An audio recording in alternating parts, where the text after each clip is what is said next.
Hello दोस्तों, स्वागत है आप सभी का मेरे चैनल क्रैक कंपटीशन में। और आज हम लोग 15 जनवरी के शिफ्ट के एनालिसिस करने वाले हैं और देखेंगे पेडागोजी के कैसे प्रश्न एग्जाम में आए थे।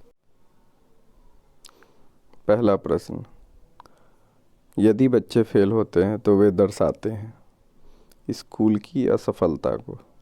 अगला प्रश्न, राष्ट्रीय पाठ्यचर्या की रूपरेखा 2005 के अनुसार शिक्षक की भूमिका क्या है? वो सुविधादाता के रूप में होनी चाहिए। अगला प्रश्न, कोई शिक्षक अपने विद्यार्थियों को अध्ययन करने हेतु बाहरी रूप से उत्प्रेरित करने के लिए कैसे प्रोत्साहित कर सकता है? साफ दिखाई देने वाले इनाम देकर, जैसे कि टॉफ़ी।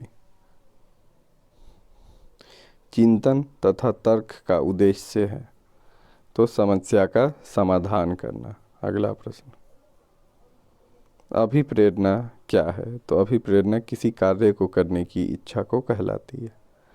अगला प्रश्न, विशिष्ट बालक वह होता है जो मानसिक, शारीरिक, सामाजिक और संवेगात्मक रूप से औसत हो। अगला प्रश्न, सर्व शिक्षा अभियान की शुरुआत किस वर्ष हुई थी? तो इसका उत्तर है सन 2000 से 2001 के बीच।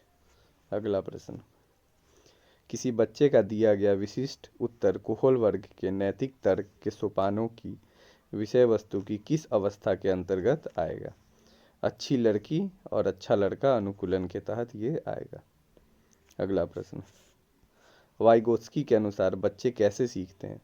वयस्कों और समवयस्कों के साथ परस्पर क्रिया करके वे सीखते हैं।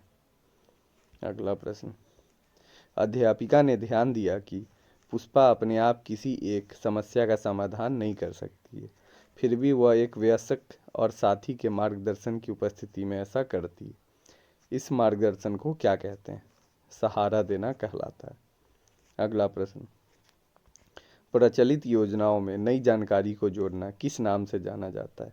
आत्मसातकरण के नाम से ये जाना जाता है। सीता ने हाथ से दाल और चावल खाना सीख लिया है। जब उसने दाल और चावल दिए जाते हैं तो वह दाल चावल मिलाकर खाने लगती है। उसने चीज़ों को करने के लिए अपनी स्कीमा में दाल और चावल खाने को क्या कर लिया है? तो उसने अनुकूलित कर लिया है। अगला प्रश्न, इरफान खिलौने तोड़ता है और उसके अव्यय को देखने के लिए अलग अलग कर देखता है। आप क्या करेंगे? उसकी जिज्ञासी प्रवृत्ति को बढ़ावा देंगे तथा उसकी ऊर्जा को दिशा प्रदान करेंगे। अगला प्रश्न, बुद्धि समावेश करती है अभिसारी चिंतन को। ठीक है, किसने बहुबुद्धि सिद्धांत प्रतिपादित किया था?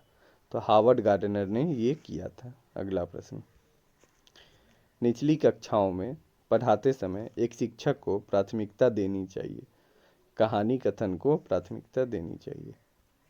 अगला प्रश्न, व्यवहार में होने वाले अस्थायी परिवर्तन जो अभ्यास के कारण होते हैं को क्या कहा जाता है? सीखना। सीखने के चक्र सीखने की प्रकृति के सूचक हैं। अगला प्रश्न, सतत एवं व्यापक मूल्यांकन से आशय है सीखने की प्रक्रिया के दौरान शैक्षिक व शैक्षिक क्षेत्रों को नियमित रूप से आकलन करना। अगला प्रश्न, थॉर्नडाइक के व्यक्तित्व के वर्गीकरण के आधार हैं चिंतन और कल्पना। प्रयोजन विधि के प्रतिपादक हैं किलपैट्रिक। अगला प्रश्न, यदि कोई बच्चा विद्यालय में हमेशा देर से पहुंचता है तो आप क्या करेंगे? बच्चों से बातचीत करने, कारण जानने का प्रयोग करेंगे और प्रयास करेंगे। अगला प्रश्न, यदि आपकी कक्षा में कोई बच्चा अधिगम और सक्षम हो तो आप क्या करेंगे? उसकी अक्षमता किस प्रकार की है यह जानकर उसको सिखाने की प्रयास करेंगे। ठीक है, अगला प्रश्न, प्रतिभाशाली बालक वह है जो अपने उत्पादन की मात्रा, दर तथा गुणवत्ता में विशिष्ट होता है। यह कथन किसने दिया? R.W. टेलर के द्वारा। अगला प्रश्न, शिक्षक की सबसे मुख्य जिम्मेदारी है विद्यार्थियों को विभिन्न अधिगम शैलियों के अनुसार सीखने के मौके उपलब्ध कराना।